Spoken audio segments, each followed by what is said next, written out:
So for a long time, we have been talking about the WWE creative team.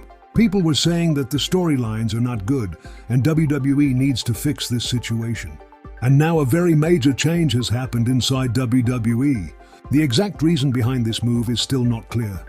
But one very important member of the WWE creative team, Road Dogg, who has been with WWE for many years, has now left the company. You already know that he was also a WWE superstar in the past.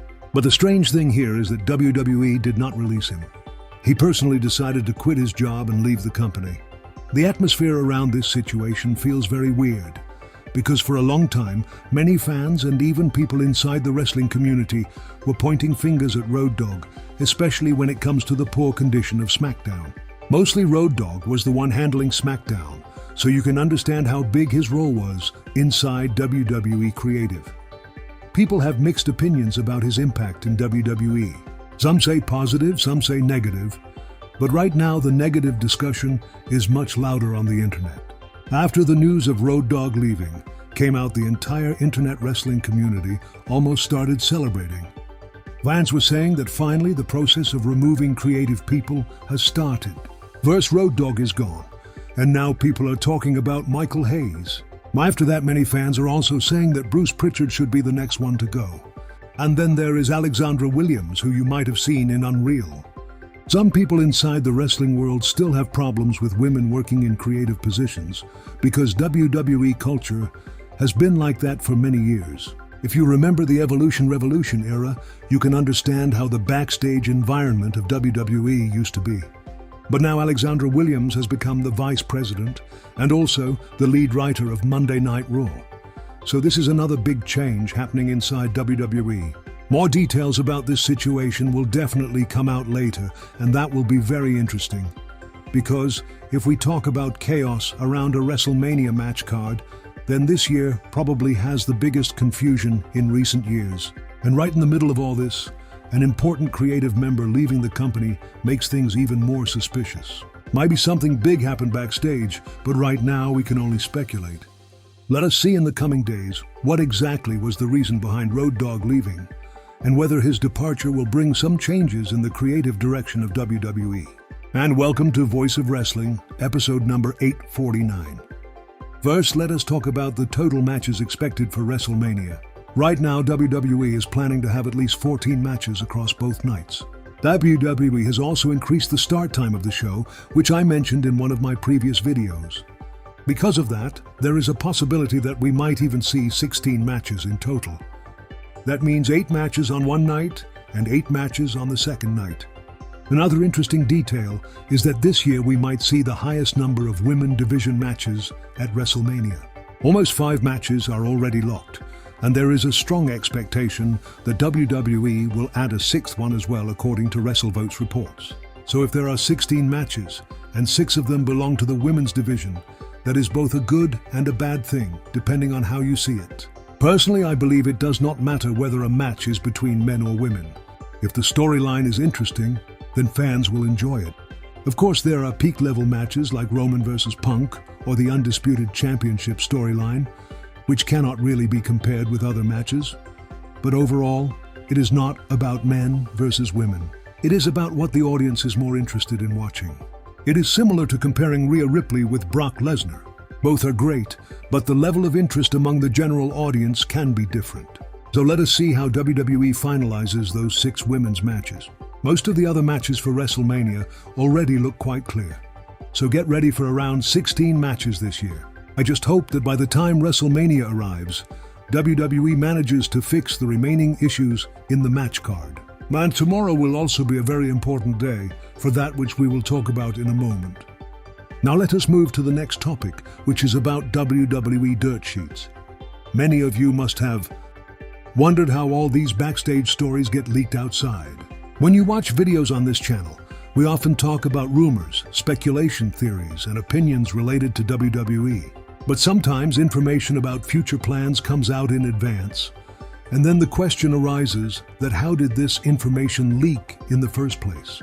Honestly, this is a completely separate topic, and we could easily make a 30-minute or even 1-hour video about it, because it is something we have never discussed properly. Usually people just say that dirt sheets get the information, but the real question is how they get it. If you have been active on the channel, you might remember that I told you about an interaction between Brock Lesnar and Matt Riddle, where Brock Lesnar told Riddle to stop mentioning his name because their match was never going to happen. Matt Riddle said that after this conversation, he went to Kevin Owens and told him about the situation. According to Riddle, he did not share this story with anyone else, but within a very short time, the exact same story appeared on dirt sheets. Maybe he exaggerated the timing, and maybe it took a few hours or even a day. But the point is that the conversation somehow leaked out. After hearing this, some people started saying that Kevin Owens might be the one leaking stories to the media. Obviously, this does not necessarily mean Kevin Owens leaks every story like main event plans, but it shows how quickly things can spread backstage. And it is also possible that Kevin Owens had nothing to do with it, because there are many people working backstage in WWE who quietly pass information to media outlets and earn money from it. For them, it is a business. Once the news reaches media outlets, they get traffic ads and money from it as well. So this is how the entire system works. And if you think WWE completely hates these leaks, then that is not always true. Sometimes WWE even allows certain leaks to happen because it creates buzz around the product. But that is again a different topic which we can discuss in detail some other time. Another interesting thing that caught my attention was Cody Rhodes' podcast, What Do You Want to Talk About?, where Gunther appeared as a guest. Honestly, I do not remember the last time I saw Gunther outside his character like this. The only time I remember something similar was when he appeared on Undertaker's podcast, which I also listened to completely. And I am definitely going to listen to this one as well. Gunther said some really interesting things in this podcast. Listening to him speak, you would never guess that this is the same man who retired legends like John Cena, AJ Styles, and even Goldberg in storyline discussions. At one point, Cody Rhodes talked about the 90s style of WWE superstars, where many wrestlers had bodybuilder-type physiques, and he asked if fans would like to see that style again. Gunther jokingly replied that if WWE goes back to that style, then the wellness policy would probably get violated. And you can understand what he was hinting at, which is the use of illegal substances that WWE banned a long time ago. But Gunther also hinted that if you think there are absolutely no superstars today using anything, then maybe you need to understand the human body a little better. Later, Cody Rhodes asked Gunther if he considers himself the greatest wrestler on earth, even when comparing with other promotions. Gunther gave a very humble answer and said that it is difficult to say that, but he definitely considers himself one of the best. It was interesting to see this humble side of Gunther because we rarely see that on television. He also talked about Roman Reigns and said that when he eventually reaches the position of being the leader of the company, like Roman Reigns, he would still want to deliver matches at the highest level. He even mentioned potential matches with Braun Breaker and Oba Femi. So Gunther looked completely different in this podcast. We will talk more about it in future videos, because I also like presenting information in a way that keeps things interesting for you. And finally, let us talk about tomorrow's SmackDown, which is going to be extremely important, because Drew McIntyre will face Cody Rhodes for the Undisputed Championship. Honestly, I cannot remember the last time I was this excited for a SmackDown episode. Earlier, there was similar excitement when reports started coming out that the title might change hands to avoid Roman versus Cody.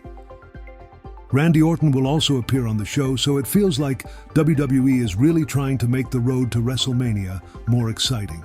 There were also reports that WWE management has realized that the product needs improvement, and they are now taking the situation more seriously.